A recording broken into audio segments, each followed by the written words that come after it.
پہلے جائزہ لیں گے عدلیہ کا کہ عدلیہ کے ساتھ ان کے دور حکومت میں کیا سلوک ہوا. ان تمام جو کام پہلے ان کے ابتدائی تھے، 13ویں ترمیم انہوں نے بنا لی اور وہ دیگر ترامیم آ گئی، 8ویں ترمیم ختم ہو گئی. اب ظاہر ہے کہ دوسرا بڑا مسئلہ میرے خیال میں اس وقت ان کو عدلیہ محسوس ہوا کہ جی عدلیہ کے ساتھ بھی کچھ ہونا چاہیے. نواز شریف نے اس وقت سپریم کورٹ کے جسٹس چیف جسٹس جو تھے وہ سجاد علی شاہ صاحب تھے، جن کو بینظیر بھٹو نے چیف جسٹس نسیم حسین شاہ کے ریٹائرمنٹ کے بعد 2 سینئر ججوں پر سپر سیڈ کر کے انہیں نظر انداز کیا گیا. 2 سینئر ججوں کو اور انہیں چیف جسٹس آف پاکستان بنا دیا گیا تھا. اور یہ اس بینچ کے جس نے سماعت کی تھی نواز شریف کے پہلے دور کی،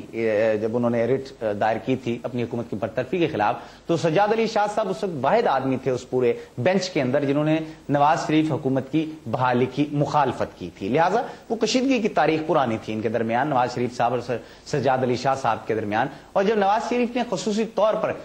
خصوصی عدالتوں کی تشکیل کا ایک کام شروع کیا جو اسپیشل کورٹس ہیں، تو اس سلسلے میں جو چیف جسٹس ہیں سپریم کورٹ کے اس وقت کے سجاد علی شاہ صاحب، ان کے ایڈوائس کو انہوں نے نظر انداز کر دیا. نواز شریف نے چیف جسٹس کی جانب سے سپریم کورٹ میں جو 5 خالی اسامیاں ہیں ان کو پر کرنے سے اس وقت نہ صرف انکار کر دیا بلکہ ان اسامیوں کو انہوں نے سرے سے ختم کر دیا. اور بعد میں بہرحال دباؤ جب بڑا جوڈیشری کی جانب سے تو انہوں نے اسامیوں کو بحال تو کر دیا لیکن پھر بھی انہیں پر کرنے سے انکار کر دیا. نواز شریف صاحب نے اس وقت بدترین ایک مظاہرہ دیکھنے میں آیا کہ چیف جسٹس کے ساتھ اس جنگ کو سپریم کورٹ کے ججوں میں تک پہنچا دیا اور جج 2 حصوں میں بٹ گئے. اور پہلی بار پاکستان کی جوڈیشری نے یہ دیکھا کہ سجاد علی شاہ نواز شریف کے خلاف توہین عدالت کیس کی سماعت کر رہے تھے اور دوسری طرف نواز شریف کی ہدایت پر سپریم کورٹ کے ججوں کے گروپ نے سجاد علی شاہ کو جو ہے چیف جسٹس تسلیم کرنے سے انکار کر دیا. سپریم کورٹ کے کوئٹہ بینچ نے چیف جسٹس کی تقرری کے حوالے سے از خود کیس کی سماعت کر کے چیف جسٹس سجاد علی شاہ کو بطور چیف جسٹس کام کرنے سے روک دیا. مزے کی بات یہ دیکھیے کہ سینئر جج کو جونیئر جج جو ہیں وہ کام کرنے سے روک رہے ہیں اور یہ ساری رسہ کشی اس لیے چل رہی ہے کس طرح چیف جسٹس کو ہٹایا جا سکے یا پھر وہ نواز شریف کے ہاتھ پر بیعت کر لیں، ان کے حلقہ احباب میں شامل ہو جائیں. اس دوران ایوان صدر میں اس بحران کو ختم کرنے کے لیے 2 اہم میٹنگز ہوئیں لیکن وہ ناکام رہیں کیونکہ اس وقت chief of army staff general Jahangir کرامت کوئی ایسا حل پیش کرنے میں ناکام رہے جو نواز شریف اور سجاد علی شاہ دونوں کے لیے قابل قبول ہو. ادھر نواز شریف مسلسل اپنی چالیں چلتے رہے اور سپریم کورٹ کے ججوں کو آپس میں لڑوا کر اپنا مقصد حاصل کرنے کی جانب وہ گامزن رہے. اور پھر 28 نومبر 1997 کا وہ سیاہ دن بھی آیا کہ جب ایک بھاری اکثریت سے منتخب ہونے والے وزیر اعظم نے، کیونکہ الزامات انہی پر عائد کیے گئے تھے، اپنے خلاف توہین عدالت کے کیس کی سماعت سے سپریم کورٹ کے چیف جسٹس کو روکنے کے لیے سپریم کورٹ پر حملہ کروا دیا. میں نے یہ ساری بات ان اخبارات کی سرخیوں کے حوالے سے کہہ رہا ہوں کہ جن پہ الزامات عائد کیے گئے تھے کہ یہ حملہ اس وقت کے وزیر اعظم نے کروایا. اس کی وجوہات بھی میں آپ کو بتاتا ہوں کہ اس میں نواز شریف کا نام کیوں لیا گیا تھا. یہ حملہ اس وقت ہوا جب سپریم کورٹ کے جج چیف جسٹس سجاد علی شاہ ایک کیس کی سماعت مصروف تھے. اچانک ہی پہلے سے طے شدہ منصوبے کے تحت حکمران جماعت کے جو نوجوانوں کی تنظیم ہے ایم ایس ایف تھی اور اس کے ساتھ دیگر جو ان کے کارکن تھے وہ انہوں نے سپریم کورٹ پر حملہ کر دیا. پولیس موقع موجود تھی لیکن کیونکہ یہ سب کچھ پہلے سے پلان شدہ تھا لیکن اسی وجہ سے پولیس نے کسی کو نہیں روکا اور حملہ آوروں کو پاکستان کے اس پروقار ادارے پر حملے کرنے کی کھلی چھٹی دے دی گئی.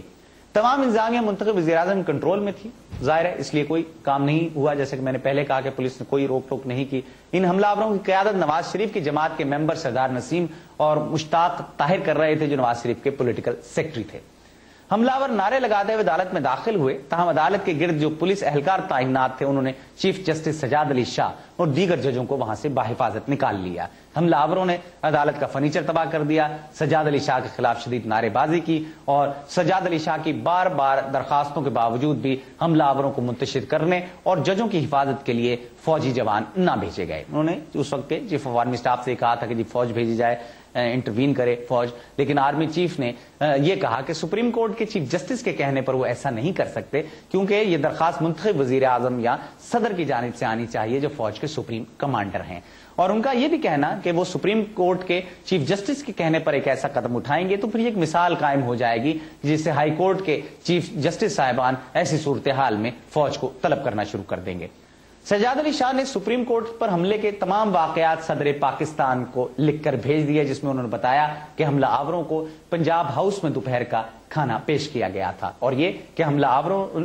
کا مقصد یہ تھا کہ وہ ان کو جرغمال بنائے، اور وہ یہ چاہتے تھے کہ صدر آرمی چیف کو فوج بھیجنے کا کہیں، لیکن اس وقت انہیں زبردست دھچکا لگا جب صدر فاروق خان لغاری نے اپنے عہدے سے استعفیٰ دے دیا۔ ان کا کہنا تھا کہ حکومت ان پر دباؤ ڈال رہی ہے کہ وہ سجاد علی شاہ کے تقرری کو منسوخ کر کے جسٹس اجمل میاں کو چیف جسٹس آف پاکستان کے عہدے پر تعینات کر دیں۔ انہوں نے کہا کہ چونکہ وہ آئین کی خلاف ورزی نہیں کر سکتے، لہٰذا وہ اپنے عہدے سے مستعفی ہو رہے ہیں۔ نواز شریف نے ان کے مستعفی ہونے کے بعد وسیم سجاد صاحب کو فوری طور پر نگران ظاہر کے مقرر کر دیا، صدر کا عہدہ دے دیا، اور جس کے بعد جسٹس اجمل میاں صاحب کو قائم مقام چیف جسٹس آف پاکستان ظاہر کے مقرر کر دیا، صدر کا عہدہ دے دیا، اور جس کے بعد جسٹس اجمل میاں صاحب کو قائم مقام چیف جسٹس آف پاکستان مقرر کر دیا گیا۔ سجاد علی شاہ نے اپنی برطرفی کی خبر کو نہایت دکھ اور افسوس سے سنا، اور یوں نواز شریف اس جنگ کو بھی جیت گئے۔ اگلا مرحلہ پریس کا آیا جناب، اور اس مارکے کے بعد نواز شریف کے حوصلے بڑھ گئے تھے۔ جوڈیشری بہت سٹرونگ سمجھی جاتی ہے، 3 پاکستان کے پلرز، حکومت، جوڈیشری اور فوج، ظاہر ہے کہ اس میں سے ایک پلر انہوں نے گرا دیا۔ پریس جس ملک میں آزاد ہو یا پریس اپنی بات کر سکے، ظاہر ہے کہ وہاں پر بہت سے ایسے معاملات نہیں ہو سکتے جو حکومت کرنا چاہتی ہے۔ انہیں آزاد پریس اس دور میں یہ الزام لگایا گیا کہ نواز شریف کو ایک آنکھ نہیں بھاتا، اور جو خبریں ان کے خلاف لگتی ہیں وہ پسند نہیں آتی، اور وہ اپنے خلاف کسی قسم کی تنقید کو سن نہیں سکتے، لہذا پریس کو دبانے کی کوششیں بھی شروع ہو گئیں، جس کی واضح مثال 8 مئی 1999 کو صبح 2:30 پر نواز شریف کی خفیہ پولیس کی جانب سے ایک ممتاز صحافی نجم سیٹھی کو اپنے اوپر تنقید کرنے کے جرم میں ان کے بیڈ روم میں گھس کر ان کی اہلیہ کے سامنے مارنا پیٹنا اور اغوا کرنا اس کی ایک بدترین مثال ہے۔ ان کے گھر کا فرنیچر توڑ ڈالا گیا، نجم سیٹھی کو زدوکوب کیا گیا، اور جب عالمی دباؤ بہت بڑا تو پھر اس وقت ان کو رہا کر دیا گیا۔ دوسری جانب اس وقت کے حساب بیورو کے سربراہ سیف الرحمان کو نواز شریف نے پاکستان کے سب سے بڑے اشاعتی ادارے جنگ گروپ آف کمپنیز کے دانت کھٹے کرنے کا بھی ٹاسک دیا، کیونکہ جنگ اخبارات کی لگائی گئی بعض خبروں پر نواز شریف کو مبینہ طور پر شدید اعتراض تھا، اور سیف الرحمان یہ چاہتے تھے کہ جنگ چند نامور صحافیوں کو جو حکومت کے خلاف لکھنے کے مجرم ہیں اپنے ادارے سے فارغ کر کے حکومت کے ہاتھ پر بیعت کر لیں۔ اس مقصد کو حاصل کرنے کے لیے پہلے حربے کے طور پر تمام حکومتی اشتہارات بند کر دیے گئے، اور ہر جائز اور ناجائز ذریعے سے ادارے کو دباؤ میں لانے کی کوششوں کا آغاز ہو گیا۔ جنگ کی تقریباً 60 سالہ سے زائد جو تاریخ ہے، اس میں پہلی بار ایسا ہوا کہ جنگ اخبار 8 صفحوں سے چھپتا 2 صفحات پر آ گیا، کیونکہ جنگ اخبار کو ملنے والا کاغذ کا کوٹا بند کر دیا گیا۔ ان واقعات کا میں خود اس لیے چشمدید گواہ ہوں کہ اس وقت روزنامہ اوصاف میں کام کرتا تھا، اور اس وقت کے ایک بڑے اشاعتی ادارہ ہے یہ بھی، ایک مہتاب پبلیکیشن، اس کے سربراہ جناب مہتاب خان صاحب نے جنگ گروپ کو اپنے کوٹے سے کاغذ فراہم کیا تھا، جس کی پاداش میں متعدد بار روزنامہ اوصاف کی گاڑیوں کو روکا گیا، اور عملے سے پولیس نے بدتمیزی کی، کیونکہ حکومت کو شبہ تھا کہ جنگ اخبار روزنامہ اوصاف کی گاڑیوں میں تقسیم کیا جاتا ہے۔ اور جب نواز شریف حکومت اپنے مقاصد کو حاصل نہیں کر پائی تو پھر انہوں نے میر فیملی کے باہمی اختلافات کو ہوا دے کر اپنے مقصد کو حاصل کرنے کی بھرپور کوشش کی۔ اس کے بعد بنیادی حقوق کی معطلی پہ بھی بات ہو جائے جو نواز شریف کے دور جمہوریت میں ہوئی۔ نواز شریف نے ایٹمی دھماکوں کے بعد بہت سی بنیادی حقوق معطل کر دیے، جس میں ان کا بدترین فیصلہ فورن کرنسی اکاؤنٹس کو فریز کرنا تھا۔ ان کے فورن کرنسی اکاؤنٹ کو فریز کرنے کے فیصلے سے پہلے بعض خبروں کے مطابق نواز شریف کے قریبی ساتھیوں نے بینکوں میں جمع اپنی فورن کرنسی راتوں رات نکلوا کر بیرون ملک بھجوا دی، اور حسب روایت بجلی گری تو اوورسیز پاکستانیز اور پاکستان کے کاروباری طبقے پر، جس نے وطن عزیز کی بہتری کے لیے کروڑوں ڈالرز کے اکاؤنٹس پاکستان میں کھلوا رکھے تھے۔ ان اکاؤنٹس کے سیز ہونے کے سبب ہزاروں اوورسیز پاکستانیز کو کروڑوں ڈالرز اور پاؤنڈز کے خساروں کا سامنا کرنا پڑا، اور بہت سو کا کاروبار نواز شریف کے اس غیر دانشمندانہ فیصلے کے باعث تباہ ہو گیا، اور غیر ملکی سرمایہ کاروں کا اعتماد پاکستان پر متزلزل ہوا، اور پاکستان جس کی معاشی صورتحال نواز شریف کے دوسرے دور میں ابتری کا شکار تھی، مزید گھمبیر ہوتی چلی گئی۔ اس دور میں نواز شریف نے اپنے معروف نعرے قرض اتارو ملک سواروں کی بنیاد بھی رکھی، اور ایک بار پھر اوورسیز پاکستانی سے پاکستان کے نام پر کروڑوں روپے حاصل کیے گئے۔